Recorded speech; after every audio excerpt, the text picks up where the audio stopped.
दोस्तों, आज मैं जो बात आपको बताने जा रही हूँ ये मेरी एक दोस्त के साथ होने वाली कहानी है। वीडियो में मेरे साथ बने रहे, बहुत मजा आने वाला है। ये बात मेरे कॉलेज टाइम की है। जब मैं कॉलेज एग्जाम की पढ़ाई करते करते बोर हो गई थी तो मैंने मोबाइल में फिल्म देखने का मन बनाया और देखने लगी। और एक दिन मेरे जीजू ने मुझे ऐसी वीडियो देखते हुए पकड़ लिया। उस दिन से जीजू मेरे साथ मेरी दुकान का उद्घाटन करने की जिद करने लगे। वे मेरा उद्घाटन पर फीता काटना चाहते थे, लेकिन हर बार मैं उन्हें उद्घाटन करने से मना कर देती। मेरी कॉलेज की परीक्षा नजदीक आ रही थी, जिसके लिए मैं पढ़ाई कर रही थी, और हमारे घर पर ऐसा कोई नहीं था जो मुझे कॉलेज तक ले जाए। कॉलेज हमारे घर से काफी दूरी पर था, इस कारण हमें एक दिन पहले ही कॉलेज जाना पड़ता था। फिर मैं जीजू को लेकर चली गई, लेकिन मैं जीजू के साथ नहीं जाना चाहती थी। मुझे पता था जीजू को समय मिलते ही वो मेरी दुकान का उद्घाटन कर देंगे, लेकिन मेरे पास दूसरा रास्ता नहीं था। इस कारण मुझे उनके साथ ही जाना पड़ा। मैं अपनी दुकान का उद्घाटन कराने के लिए बार बार मना करती, लेकिन जीजू तो मान ही नहीं रहे थे। घर से निकलने बाद आज हम एक कमरा किराए पर लेकर रुकने वाले थे।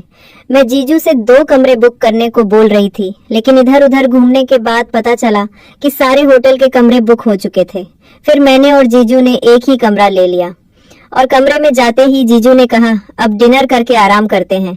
और फिर करीब रात के 11 बजे जीजू ने मुझे बोला, दोस्तों, अपने बारे में आपको बताना तो भूल ही गई थी।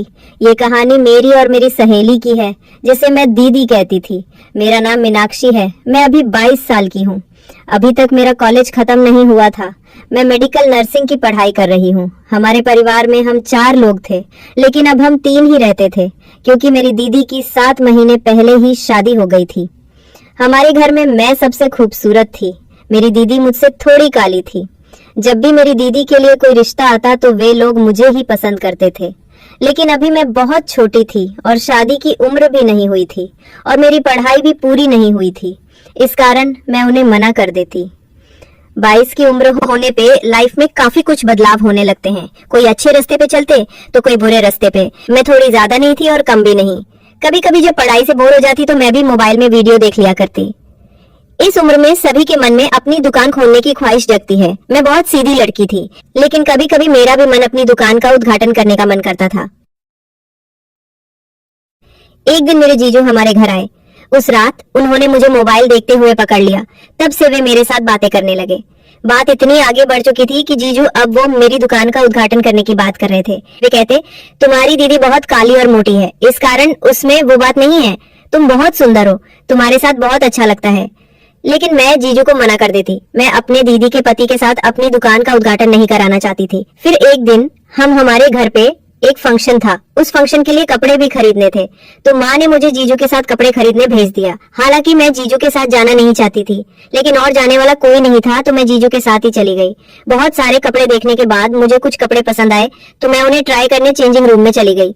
मैं कपड़े देख ही रही थी, तभी जीजू चेंजिंग रूम में आए और मुझसे आकर बोले, कितने कपड़े देख रही हो? उस वक्त मेरे पास सिर्फ आधे ही कपड़े थे। मैंने उन्हें रूम से बाहर निकाला। फिर मैंने और कपड़े ट्राई किए तो मुझे कम ही कपड़े पसंद आए।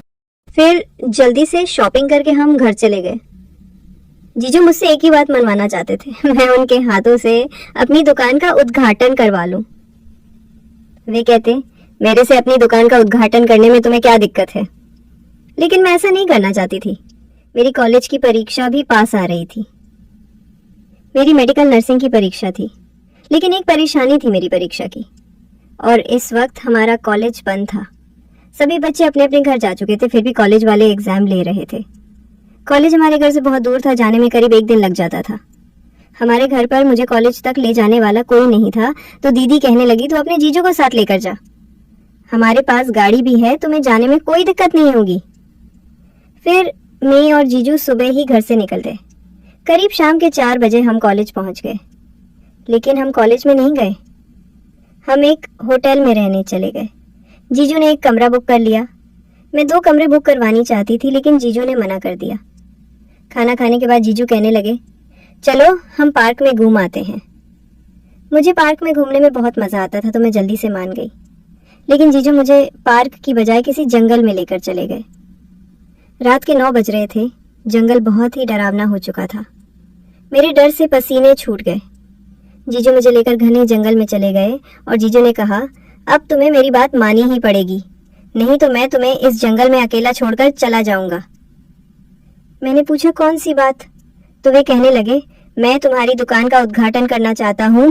मैंने कहा, मैं मर जाऊंगी लेकिन दुकान का उद्घाटन आपसे कभी नहीं करवाऊंगी। तभी जीजू अचानक अंधेरे में छुप गए। मैं होटल जाने का रास्ता खोजने लगी। बहुत समय तक मैं रास्ता ढूंढती रही लेकिन मुझे कोई रास्ता नहीं मिला। हम काफी जंगल के अंदर आ चुके थे। मैं जोर जोर से चिल्ला रही थी लेकिन आसपास कोई भी नहीं था। बहुत समय हो चुका था। जीजू अभी तक बाहर नहीं निकले थे। मुझे डर भी बहुत लग रहा था। जंगल से अजीब अजीब आवाजें आ रही थी। अब मुझसे खड़ा भी नहीं हुए जा रहा था। अब मेरे पास एक ही रास्ता बचा था। जीजू की शर्त मानने के अलावा मेरे पास कोई रास्ता नहीं था। अगर मैं उनकी शर्त नहीं मानती तो कल का एग्जाम मैं नहीं दे पाती। मैंने जीजू से कहा, मैं आपसे दुकान का उद्घाटन कराना चाहती हूँ, आप उद्घाटन कर लेना, पर अभी के लिए प्लीज आप बाहर आ जाओ, मुझे बहुत डर लग रहा है। मेरी बात सुनते ही जीजू बाहर आ गए। फिर हम होटल चले गए। होटल के कमरे में जाते ही जीजू मेरे साथ दुकान के उद्घाटन वाली बातें करने लगे और बोले, दुकान का उद्घाटन कैसे करें। उन्होंने लगभग मेरी दुकान का सारा सामान हटा दिया था। वे जैसा दुकान का उद्घाटन करना चाहते थे वो ऐसा करने लगे। मुझे बहुत बुरा लग रहा था। आज तक मैंने ऐसा उद्घाटन कभी भी नहीं कराया था। कुछ देर बाद निकलने लगा। मुझे अच्छा लग रहा था दुकान का उद्घाटन कराने में, लेकिन उतना नहीं जितना मैं अपनी मर्जी से मान जाती। उद्घाटन करने के लिए फिर जीजू मेरे साथ उद्घाटन के रहे। बहुत समय तक खुश होते रहे। मेरी दुकान के उद्घाटन में कटे केक को पूरा निचोड़ लिया था। अब मैं उनसे रुकने की बात कर रही थी लेकिन जीजू रुकने का नाम ही नहीं ले रहे थे।